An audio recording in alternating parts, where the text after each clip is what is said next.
وعلیکم السلام ورحمت الله وبرکاتہ. د بل ملګری پوښتنه کړې ده چې د موجوده حالاتو په تناظر سره د موبایل او یا د انټرنیټ یا بلې ذریعې سره د نکاح منعقد کېدلو مسله څه ده؟ جواب څه دی؟ نو عزتمند وروره، یو عام عقود دي، نور عقود، او یو عقد د نکاح دی. نو دې کې فرق دی. عام عقود کله په اعتماد سره او وثوق سره لکه موبایل وي یا بلې ذریعې سره په ذرایعو سره معلومه شي، نو هغه عقود نور هغه منعقد کېږي په موبایل باندې. او یو عقد د نکاح دی، نو عقد د نکاح هغه محض عقد نه دی لکه څرنګه چې عام بیوع دي که نه، د هغې په شان د عقد نه دی.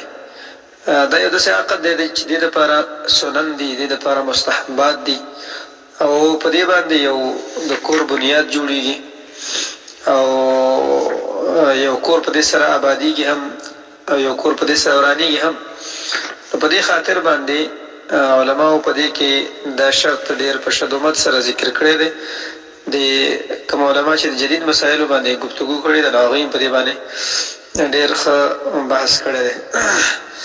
مولانا خالد سیف الله رحماني صاحب دغه رنګ نور فتاوا عثمانیه 33 صفحه او 5 جلد باندې په دې باندې بحث شوی، د شامي حواله ورکړې ده چې من شرایطه الايجاب والقبول واتحاد المجلس، چې شرایط د نکاح کې هغه ایجاب او قبول دی او اتحاد د مجلس هم دی، او په موبایل په ذریعه باندې اتحاد د مجلس نه راځي.